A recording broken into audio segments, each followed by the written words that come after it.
तो गाइस जो अब मैं बताने जा रहा हूँ ये पेपर में 100% 200% पूछा जाता है। ये आपको कोई नहीं बताएगा। पूरे यूट्यूब चैनल पे आप बहुत ही ज़्यादा स्टडी मटेरियल ढूंढ ढूंढ के परेशान हो गए। तो मैं बता देता हूँ, चीन। चलो जूमिंग कर देता हूँ, थोड़ा नहीं दिख रहा तो देखो आ गया। ठीक है। चीन के साथ भारत का संबंध, ये बहुत ही ज़्यादा पेपर में पूछा जाता है। विवाद के क्षेत्र, सहयोग के क्षेत्र, ये मुश्किल से 8 नंबर में पूछ लेता है दोस्तों। ये दोनों आपको लिखना है। इसमें से मान लो आप 3-3 या 4-4 भी पॉइंट लिख दोगे तो आपके 8 नंबर कंफर्म हो जाते हैं। 8 8 नंबर में ये आता ही है अगर ज़्यादा ज़्यादा बड़ा पूछेगा तो। 1950 में चीन द्वारा तिब्बत को हड़पने तथा भारत चीन सीमा पर चीन द्वारा बस्तियां बनाने में दोनों देशों के संबंध एकदम बिगड़ गए। तो गाइस ये बहुत ही ज़्यादा वो है। 1950 में चीन ने क्या किया, तिब्बत को हड़पने तथा भारत चीन सीमा पर चीनी बस्तियों बनाने में दोनों देशों को संबंध एकदम बिगड़ गए। तो गाइस वो भारत ने उसका मदद किया था, आपने भी सुना है न्यूज़ में, तिब्बत का।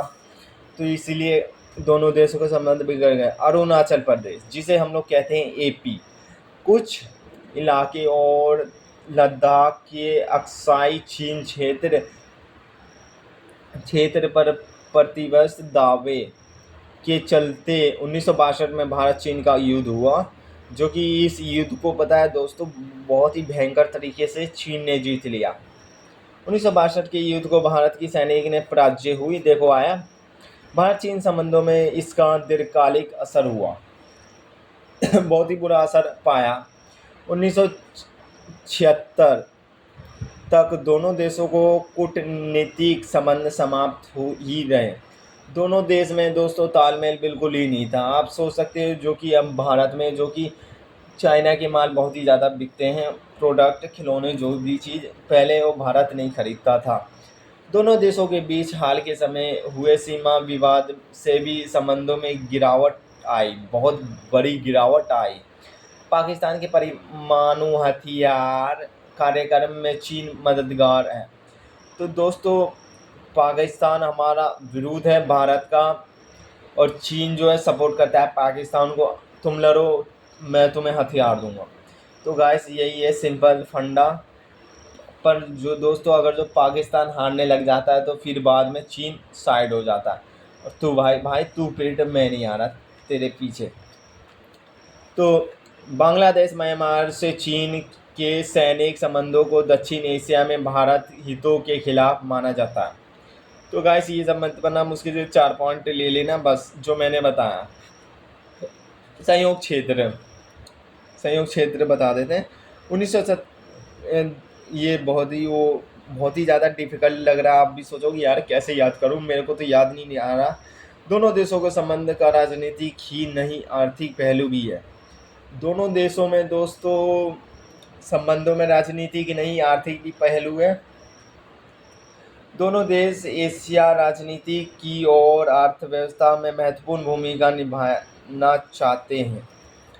तो गाइस अब इसकी तरफ देख लिया जाए, जैसा इस वीडियो में आपको देख पा रहे हो। अगर नहीं दिख रहा तो कमेंट बताओ।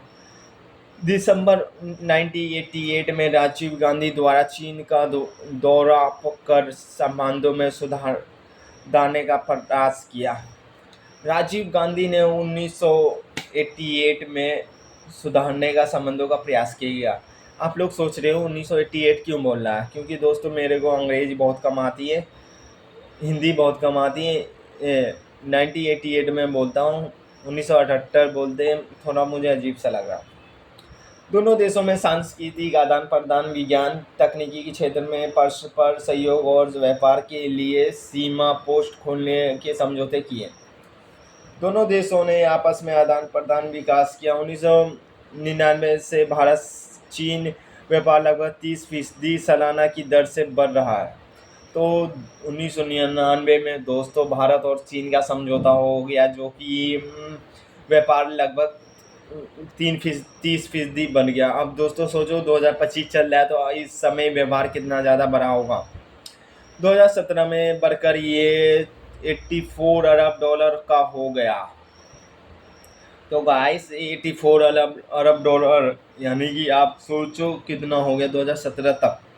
2025 में दोस्तों कम से कम 200 डॉलर अरब डॉलर हो सकता है। चीन और भारत का नेता अधिकारी अब अक्सर दिल्ली और बीजिंग का दौरा करते हैं। चलो दोस्तों, ये तो आपने बहुत ही ज़्यादा पढ़ लिया। अब मैं बता देता हूँ जापान के बारे में। जापान के बारे में आपको बहुत ही ज़्यादा पेपर में पूछा जाएगा। एशिया महाद्वीप के पूर्व में स्थित एक द्वीप देश है, यानी कि जो कि एशिया आपके मैप नक्शे में जहाँ भी देखते हो वहाँ एशिया दिखे और उसके पूर्व स्थित में एक द्वीप दिखे, वो समझ लेना जापान है। पेपर में टिक निशान लगाने का आएगा तो वो बोलना। परमाणु बम में विभीषिका की झेलने वाला एकमात्र देश है। हाँ दोस्तों, आपने सुना होगा हिरोशिमा नागासाकी, अमेरिका ने जापान पर नागासाकी के ऊपर परमाणु बम गिराए थे। दोस्तों ये वही देश है जो कि पहला देश है जो कि परमाणु बम को झेलकर इतना ज़्यादा ग्रो कर दिया कि आप सोच नहीं सकते। जैसे कि एक आदमी को लंगड़ा हो जाता है, लंगड़ा होने के बाद वो इतना मेहनत करता है गाइस, मेहनत करने के बाद वो समझो कि जैसे कि इस एरिया का वो बॉस हो जाए। क्या हुआ बे? जापान के संविधान के अनुच्छेद, तो घुस रही है वहाँ, टाइम देख चल। जापान के संविधान के अनुच्छेद 9 के अनुसार अंतर्राष्ट्रीय विवादों को सुलझाने में बल का प्रयोग हमेशा के लिए त्याग। जापान ने संविधान 9 के अनुसार हमेशा जो लड़ाई लफड़े कुछ भी हो जाता, दंगे वंगे, उसको सुलझाने के लिए हमेशा बल का प्रयोग त्याग कर दिया। हम इसीलिए दोस्तों जापान नंबर 1 पे आता है हर चीज़ के मामले में। तो दोस्तों जापान सत्ता के समकालीन केंद्र के रूप में पढ़ते हैं। जापान की अर्थव्यवस्था विश्व की तीसरी सबसे अर्थव्यवस्था है।